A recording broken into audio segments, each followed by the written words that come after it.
Kia ora koutou, na mihi nui ki a koutou. Ko tararua ngā pai maunga, ko Wairarapa Moana nā wai, ko rua mahanga te awa, ko takitemu te waka, ko kahanunu te tangata, ko Ngāti Kahanunu ki Wairarapa te hapu, ko Papawai te marae, ko Ngāti Kahanunu rātou ko Ngāti Pro, ko Aotearoa, ko Aotearoa, ko Tūwhari Toa, ngā iwi hoki, ko Melanie Mark Shadbolt tōku ingoa. I'm Mel. I know many of you, and it's like coming back to a family reunion, so it's been quite nice. I've enjoyed hanging out with you all.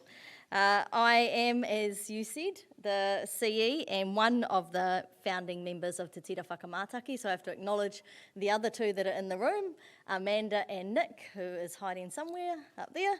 So kia ora to you two. I'm also the Hautu Ngātahi, or the co-director Māori of the Biological Heritage National Science Challenge, so ngā mihi to one of my bosses who's sitting here as well.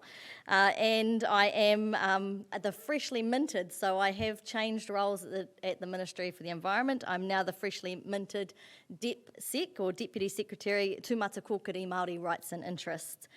So a number of hats. I only have 8 days left with the challenge, and then I can free up one of my many roles. I just want to acknowledge members of the Bioprotection Board who are here. Kia ora kōrua. I want to acknowledge the kāhui who are here as well, but also now board co-chair, so kia ora matua. Lovely to see you again. Travis, my former boss, and many of my whānau. It is great to see you all. Genuinely is. I had a wee chuckle when you introduced me, because people always make me sound like I actually do good stuff when I just feel like I lounge around and have free lunches and hang out with my mates. So I've been asked to speak today about a Tiriti-led science policy, ensuring our Māori research informs decision making. I've actually been asked to speak about this topic a couple of times this year, and I end up just kind of winging it and going off on a bit of a tangent. So we'll kind of see what happens today. Apologies for those of you who may have already heard me at B3, probably you have, and at the Predator Free Summit, because I'll probably cover the same stuff and or get on the same kind of tangent, but I'll try and do some other things as well. I wanted to take you, by answering this question, I wanted to take you through a really fast journey of what I think a Te Tiriti-led science looks like, what public policy is in my mind, what that science policy interface looks like, what a Te Ao Māori policy interface looks like, and then how we move towards Tiriti-led science policy. But I probably will get distracted, as I said, and end up talking about some of my observations I've made over the last 2.5 years in the Ministry for the Environment. The nexus between science and policy making has a significant impact on how the Crown determines the future of Aotearoa. Public policy sets the rules by which the country functions, while science advice provides evidence and helps to set the direction. Currently, the mainstream view of the science policy interface values objectivity and universality. It draws sharp boundaries between knowledge and action, and situates experts outside of communities. This is in stark contrast to a Te Ao Māori approach, which sees knowledge and action as intertwined, is open to different forms of knowledge and expertise, and values tikanga as a guide to ethical behaviour. This means Māori have limited opportunities right now to influence the science policy interface. And this has been particularly evident during COVID-19, when Māori knowledge was often excluded from decision-making tables. Accordingly, a major rethink of the science policy interface is needed to reflect Te Ao Māori perspectives, aspirations and priorities, as well as our rights, our obligations and the promises that were made under Te Tiriti or Waitangi. So from the outset, it's probably worth clarifying what I think a Tiriti-led science system or science is. In my mind, Tiriti-led science is the acquisition of knowledge underpinned by kaupapa Māori methodologies, which are strengthened by tikanga and mātauranga Māori, and importantly, te tiriti. It also means that the science that we conduct responds to and understands the promise made in te tiriti, a promise to protect taonga and ensure the chiefs and sub-tribes, i.e. our hapu, of Aotearoa, New Zealand, have unqualified exercise of their rangatiratanga over their lands, their villages and their taonga. Why do I focus on Te Tiriti or Waitangi, not the Treaty of Waitangi? Firstly, because it legitimises the presence, our presence here in Aotearoa, New Zealand, and governance by the British Crown. It is the original tenancy agreement between Māori and tangata Tiriti. and therefore it must lie at the heart of ethical science in this country. The Reo Māori version specifically recognises, and is often ignored, the reality that all of the hapu and chiefs' discussions around the treaty in 1840 were in Te Reo Māori. That's not surprising, given it was the language of the land at this time. And unsurprisingly, it was the language that was used to conduct discussions around the proposed treaty. It's also the version that our rangatira signed, about 500 of them, apart from a few rangatira at the heads of Waikato River who were shown only in English text and signed it, so that's about 40 of them. It is the version recognised by international law and the one given extra weighting by the Waitangi Tribunal. It is important then that as scientists and researchers in Aotearoa, New Zealand, receiving funding from taxpayers, the Crown, we are able to apply the articles of Te Tiriti to our practice, in part as a pathway to countering systemic racism and advocating decolonisation and anti-racism. In Te Tiriti-led research, we recognise the importance and validity of Te Tiriti and restate the authority of self-determination encapsulated in the concepts of mana and tino rangatiratanga. My observation is that this sounds easy enough from a Māori perspective. Of course, it is far, far more complex and much harder because understanding Te Tiriti means that we have to understand how to share power, which hopefully I'll get to in a wee bit. Public policy is effectively anything the government chooses to do or not to do. It is a set of activities that governments engage in for the purpose of changing the economy and society. Effectively, it is a process for creating mechanisms like legislation that aim to benefit or impact the electorate in some way. This framing is important because it acknowledges that public policy extends to almost every aspect of our life. Someone has to make a determination about which issue deserves attention and how the nature of that problem is defined. The process for making decisions about what products or actions are required, some of which are exampled up there, to address these complex and salient issues, determines the rules by which opportunities are framed, what is allowed, encouraged, discouraged, and prohibited. Important if those opportunities aren't fairly distributed or adversely affect a segment of the community.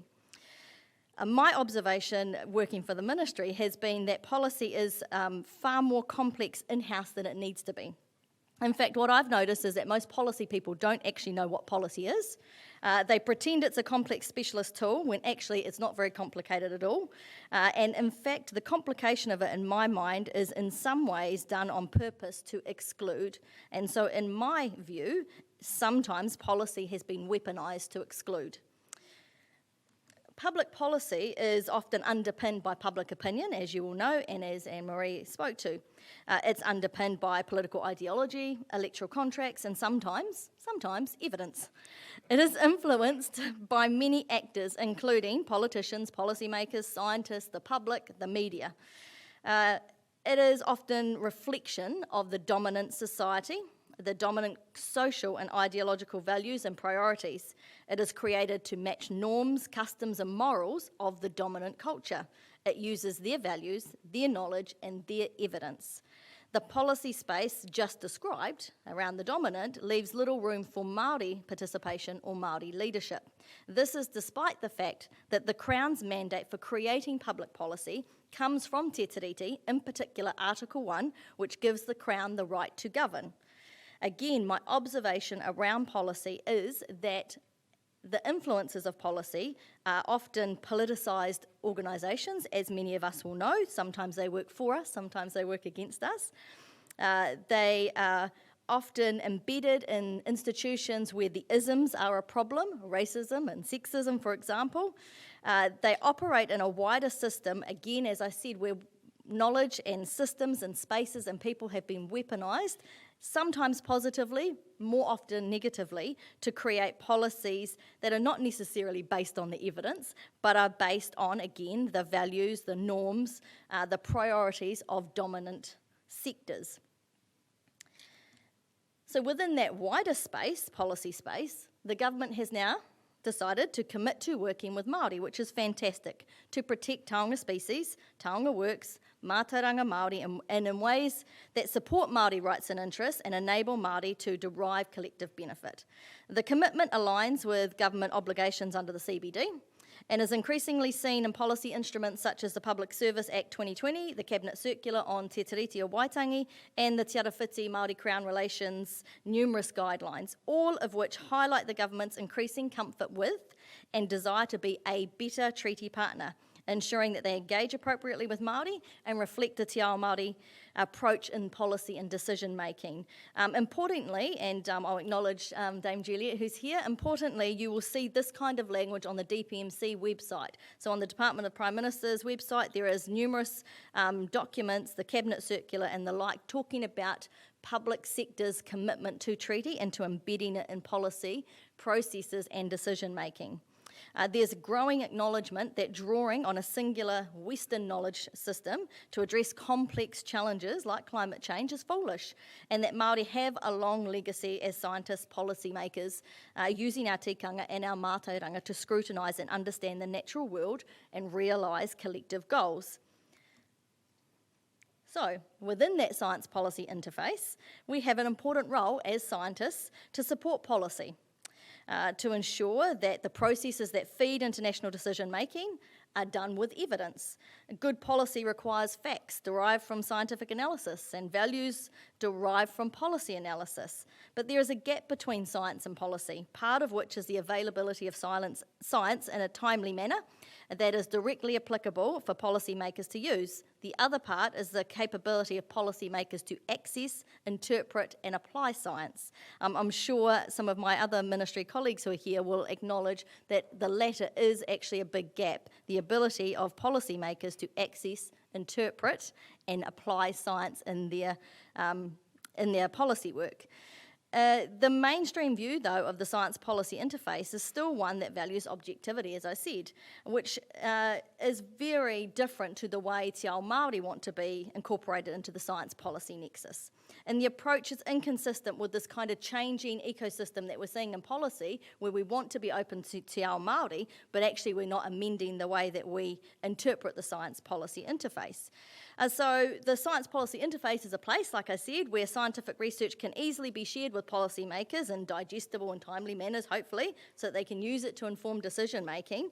But what we need to remember is simply providing science does not guarantee better policy, especially if those who are accessing that science don't know how to translate it into policy speak. So I think what Anne-Marie talked about, understanding how you nuance your messages, is really important in the science policy interface and get those messages over. Again, as I noted, in the Te Ao Māori space in particular, the current science policy interface leaves very little room for Māori contribution.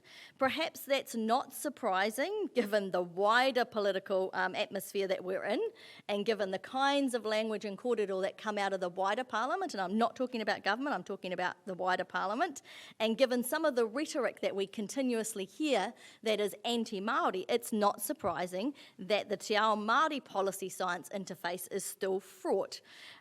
There are failings in the system. There are failings that don't recognise Māori as innovators or scientists and policy makers, and again, that's not surprising when we look at the discrimination that is in our RS&I sector right now, let alone the wider policy space. And that includes the underrepresentation of Māori within universities, the underrepresentation of Māori within CRIs, institutional racism and tokenistic approaches to funding, and the integration of mātauranga Māori into our research in inappropriate ways. So if we couple all of those issues together and couple it with a science system that is not fit for purpose, let alone the racist parts of the system that have been identified in the latest reports like Te Pai Kahurangi, it's not surprising that we really struggle in this space to ensure that we have Te Ao Māori adequately in our policy and science interface. So recently there was a report released called Te Pūtahitanga. And in that report, it states that the benefits and value of Māori science within a policy-making system comes from the manaakitanga that is Māori policy-making. And they define manaakitanga as Māori caring for all communities, so caring for Māori communities, but also for everyone else, and focus on the fact that that reciprocal relationship comes from the kaupapa Māori standpoint, And Linda Smith notes that manaakitanga alongside rangatiratanga are central ethics of a science system that works for people, not just for Māori. We know, unfortunately, the converse is not true when we think about Western or colonial policies caring for Māori communities. So we have a Māori ethic that cares for everyone, and yet we have a wider general policy ethic that cares for certain parts of the community.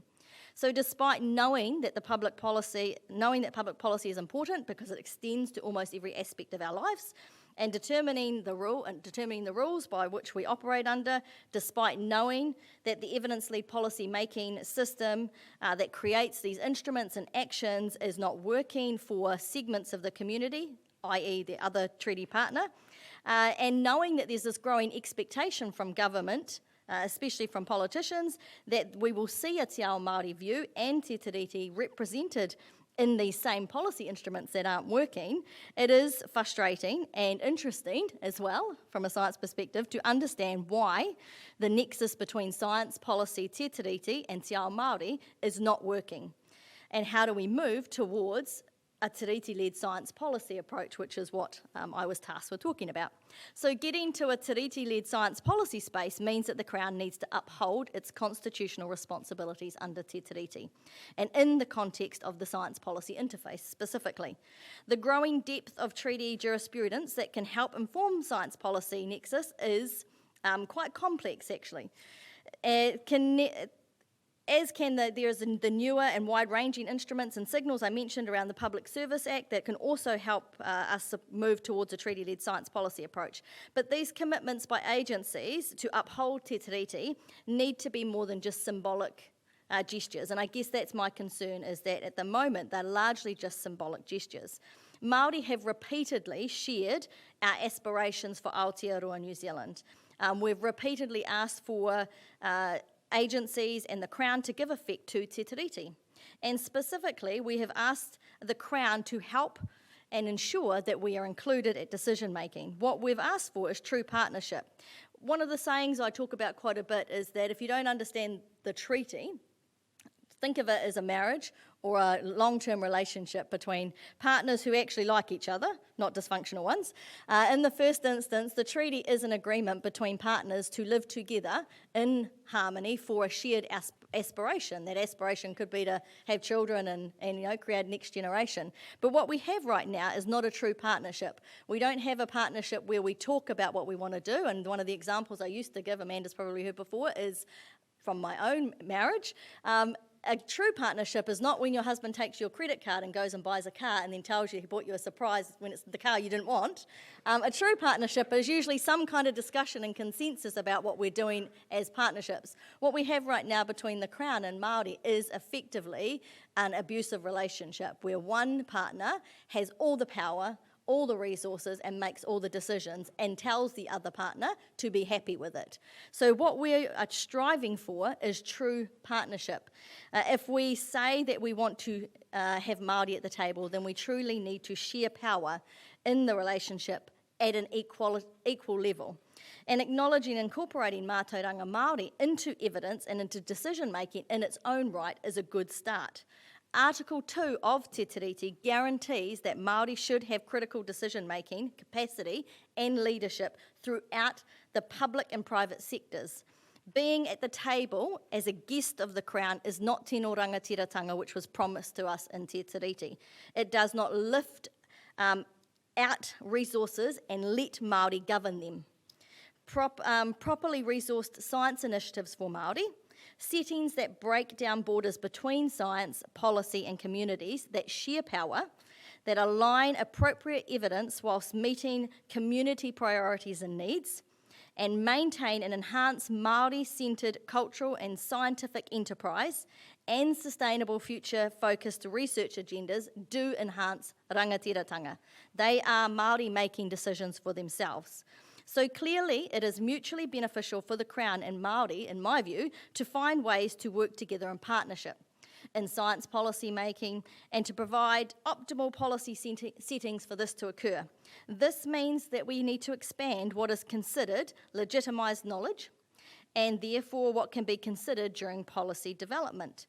ensuring there is a clear understanding by government policymakers of the Crown's Te Tiriti responsibilities to Te Ao Māori within the RSNI sector is important if we want to have a shared relationship. Ensuring there are greater numbers of Māori skilled and influential roles in the RSNI sector and in the science policy interface is also part of having a shared relationship. Building clearer distinction between what is Crown governed and what is Māori governed is also part of building the relational space. Working together as equals is the relational space that is talked about in Te Pūtahitanga, if you want to download it and have a look. Te Pūtahitanga challenges us to move away from the kāwanatanga space, which we've always operated in, to move more further into the rangatiratanga space, but more so to move into the rangatira space, the Māori making decisions for Māori space, so that we can ultimately get to the relational space where we work as true partners, unlike my car purchasing analogy. So I think I want to kind of wrap up by saying, how do you get onto the political agenda, which is kind of what Anne-Marie was talking about as well, far more articulately than I was. A treaty-led, or Te Tiriti-led science policy approach provides a framework that supports dual threads of Māori and the Crown working together and also autonomously. Angus McFarlane, I think he may have been involved loosely in talking to Amanda in the centre, has a really good model which leverages off the braided river. And the braided river approach is that in a braided river, we know we have tributaries that run parallel to each other or run alongside each other. Sometimes they intersect and connect. Most of the time they spend their time apart.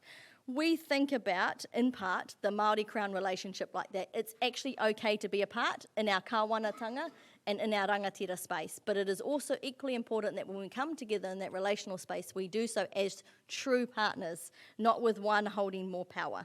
So what we're hoping for in the policy space is to ensure that we're working together in a true partnership. And that such a system would enable us to respond to key challenges facing Māori communities, facing Aotearoa and the world. Your role as researchers is to support that dual approach in the relational space and allow for power sharing with Māori. In addition, your focus should be on ensuring your research is shared in a timely manner, is accessible and in layman's terms or policy speak, addresses key needs of society or policy makers whilst not advocating for a specific issue because that will get it chucked out of the ministry, and that we move, I've already said this in part, move in a timely manner though so that we can offer actions that can be implemented now, but also amended over time. And I guess what I'll probably try and wrap up on, and you can read that yourself if you want, is that one of my biggest observation working in government over the last couple of years is it's a generic observation for New Zealand as well, and I'm sure others will resonate with others. We tend to operate quite a lot in crisis mode in government. Everything is a mad panic and it must be done yesterday. It is a really bad culture, and I have been fortunate enough to do research in the disaster risk space, probably with you in part and your former colleague, and it isn't helpful to create good policy, and it isn't useful space to be in if you want to use evidence. Operating in crisis mode is natural for the government because everything is urgent and everything needed to be done yesterday. What you usually find out is my husband's an ex-builder by trade, and I used to say to people, whatever time he tells you it's going to take to build that house or to do that driveway, like take half of it and add that on again. So if he says 2 weeks, it's going to be 3. Government's a wee bit like that. We think we've only got 2 weeks to deliver something and we find out that we've got 3. But that crisis mentality means that we need, policy people want information in digestible manners that resonates with them. They can see how they can quickly pick it up and insert it into their advice or into their documents. It does mean building one-on-one relationships, and through Juliet and her team of Chief Science Advisors, you have access to ministry, so it's a really good place to share your information. But being able to work at pace is really, really important for policy people. That said, policy people like myself and my colleagues here need to learn to slow down a bit so that we can take more considered approaches to utilising evidence in better ways to create better policy that's fit for purpose. And that's probably my closing remark before I hand back to you, is that I, as a Māori in the system, as a Māori former, recovering academic, and I'm now a Māori policymaker, my frustration is that we have systems that are designed for other countries. We love to look abroad and to see what's been done overseas really, really well. But we are not Little England. We are not Little Australia. We are not, a small China. We are Aotearoa, New Zealand. We are unique because of our relationship between Māori and the Crown. What we need to be doing is research and creating policies that are fit for us. It also means that we need to know who we are and who we want to be and what we want our systems to look like so that they reflect us and our values. So, tēnā koutou katoa, ngā mihi nui ki a koutou.